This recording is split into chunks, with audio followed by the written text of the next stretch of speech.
video, we're going to discuss Bandha isolations. Bandha isolations, what that basically means is how can we start to incorporate the use of bandhas into our own practice and in turn start to teach that to our students. So coming from Krishnamacharya's lineage, we're taught that the bandhas should be mastered first from the top to the bottom. So with that being said, we are going to start with the throat bandha, which is called the Jalandhar bandha. This throat bandha governs the entire neck and spine and even the shoulder space. So when you work into this bandha, it's really important that you always start with a tall posture. You never want to go into the bandhas with like a slouched, crouched type of stance. You always want to work for open chest, long spine, shoulders stacked over hips. And this one can be taught really nicely from Sukhasana. So if you would, come into a seated position such as this. Cross the ankles. If you or your students might need support because say the knees are lifted because of tight hips or hip flexors, then you can also sit on something like a bolster or a block. That way the knees are gently in line or even lower than the hips are. So to begin with the throat lock, Jalandhar bandha, you're going to work to sit up nice and tall. Gently draw the chest back until the shoulders are in line with the hips. Feel the chin lift slightly and pull the chin and the head back. So you're already starting to feel this nice long stretch across the cervical spine. That's the upper spine. Take a deep inhale breath, and at the same time, begin to lower your chin towards the front of your throat. It's going to make a double chin action. Pull your neck back. Continue to hold your inhale and release on the exhale. Let's practice that again. I'll show you a side view. This time, less talking for me, because if you're doing it right, you really shouldn't be able to talk here. This bandha practice is best with the pranayama style called kumbhaka breath. So that means when you do it, we'll start on the inhale breath, but then you're going to hold breath retention. So that means that there's no breath coming in or out. When you're ready, sit up tall, stack the shoulders over the hips, lightly draw the lower belly in and out. Pull the head back, draw your chin down towards your throat or towards the front of the throat. Pause, no breath, in or out.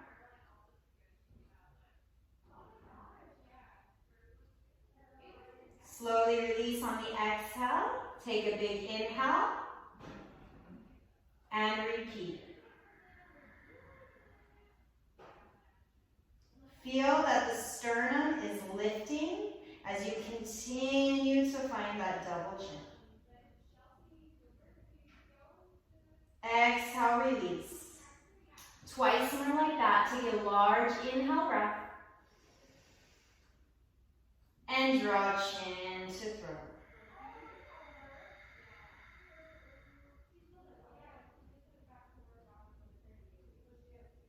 Slowly release.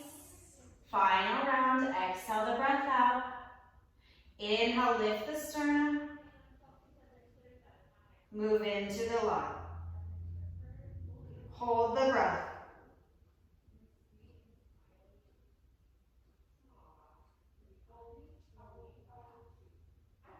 And release on the exhale. Shoulders down and back. This is the most simple and easy way to share the Jalandhar practice with your students. So moving now into our second bandha called Uddiyana bandha. Remembering that Uddiyana directly translates to flying upward. So when we think of this one, it's really important to think of your navel center flying upward. So at the same time as the navel draws back towards the spine, it's also going to move up towards the heart or the rib space. A nice way to practice this one is actually in a cat and cow pose. So come over onto your hands and knees. Align the shoulders over the wrists. Create a long spine. Firmly press down to the hands, the shins, and even the tops of the feet. Take a big inhale breath. And when you exhale, round the spine. Bring your attention to your stomach. Draw the navel up towards the spine and up towards the heart. Point the tailbone down. Pull the pubic bone up. Inhale, lower the belly, lift your heart. Take the gaze up, releasing that bandha. Exhale, contract, Uddiyana Bandha, navel to spine. Imagine you're pulling your hip points closer together, your pubic bone forward and up. Inhale, drop and release. Shoulders down and back. Exhale, this time we're going to hold with breath retention. At the bottom of that exhale, really draw up and in, navel to spine, press, press, press. Hold the breath out, Kumbhaka, no breath in, no breath out, squeeze. Release, inhale, belly down, gaze up. One more round like that. Exhale, round. At the bottom of the exhale is when you can really activate into this bandha. Navel to spine, pubic bone up, tip of the tailbone down. Hold the breath, all the breath out, squeeze. And release, inhale, belly down, gaze up. Sit back into a child's pose. It's a lot on the wrists sometimes, we're pressing down so much. So turn the palms face up, bring your forehead down to the mat, and find a cleansing breath in through the nose. Go ahead and open the mouth, exhale, HA. Really nice. Slowly rise up. When we're working with the stomach or the Uddiyana Bandha, you're also directly relating and working with the Manipura chakra. The Manipura chakra is our chakra of fire, our strength, our willpower, and even our determination or self-confidence. So when you work this chakra properly or this bandha properly, as you move through your practice, you're going to find all of those aspects and quality as you move and you breathe. And then in turn, when you're ready to leave your yoga practice, you automatically have ignited your inner Agni or your digestive fire. So your ability to digest not only food and nutrients is better, more efficient, but also your ability to digest and to process what is happening in your life, what is going on around you. Maybe you're going through something difficult. This is the power of the bandha and the chakra in combination. So practicing this bandha throughout your practice will not only naturally build heat, just like our Manipura and Agni, the fire element, will help you to do, but it will also bring a sense of vitality and abundance to your practice as well. So now moving on to our lowest bandha, the Mula Bandha, which is the root lock. This governs the region of the pelvis. This can also be taught and practiced from Sukhasana. So please come into an easy seated position. Move the flesh from the sits bones back and away. It's almost like you're trying to sit in front of the sitting bones. So you firmly feel those bones push down into the mat. Perfect. Now sit up nice and tall. Draw the shoulders in line with the hips. Gently lift the sternum. Allow there to be a natural curve in the lower back and the upper neck. Close your eyes and bring your awareness to the pelvis. As mentioned previously, we can think of the pelvis divided into 3 separate sections. The front of the pelvis is going to govern our sexual organs. For men, of course, the testicles, and then for women, the urethra, the vagina. And then on the back side of your pelvis is going to be like the sits bones, the tailbone, and the anus. For men, It's the space right in between the genitals and the anus, which is called the perineum. This muscle space, you're going to gently draw in and directly up. But for women, remember it lies a little bit higher up, closer towards like the uterus. Almost feels as if you're holding off, like if you had to go to the bathroom, or for women, if you're working on Kegels, strengthening the pelvic floor muscles. And you're going to draw the pelvis in and up, or the uterus, or the perineum, drawing in first, gathering the energy, and then pull that low energy up until your lower belly becomes nice and hard. Good, relax the belly, kind of let the belly hang, we call this Buddha belly. Fully relax. Gently close the eyes if they're not already closed. We'll practice together. Exhale all the breath out. When you inhale, begin to gather the energy in the pelvis. Pull the sits bones near one another. Point the tip of your tailbone down. Draw the pubic bone up. Squeeze and lift. Feel the lower belly become hard. Exhale, relax through the pelvic floor. Everything kind of drops. That should feel really good. Inhale, gather the energy. Squeeze through the perineum. Drawing up through the cervix for women. And exhale, release, relax. A few more rounds. Hands to knees this time. Sit up tall. Inhale, gather the energy. Squeeze through the pelvic floor. You should feel as though there's this lifted light sensation. Pull in through the lower belly. That's below your navel center. And exhale, release it all. Once more. Inhale, gather the energy. Pull the sitting bones together, in and up. Pull the pubic bone down. I think I might have said up before. I want you to pull the pubic bone down so everything's gathering in the center.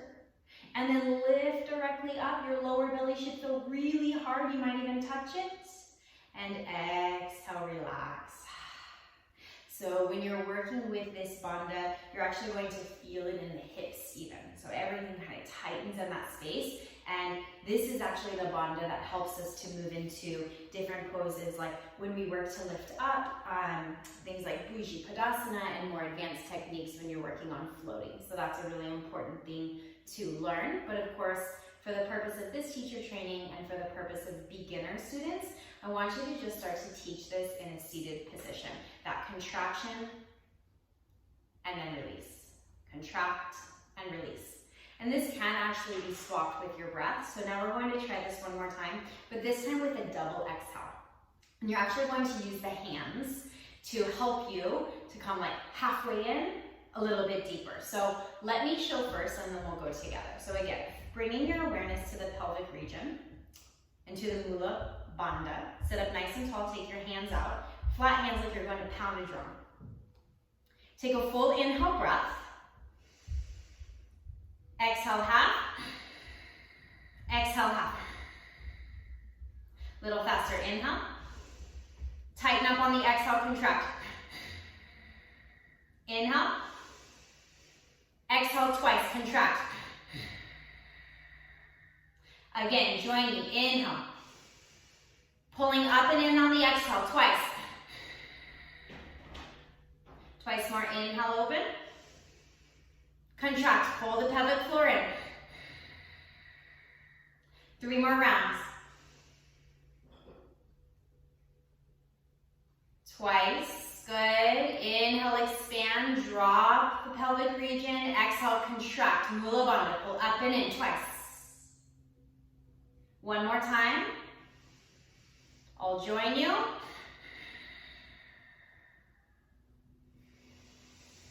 Cleansing breath in, mouth open, exhale, everything relaxed.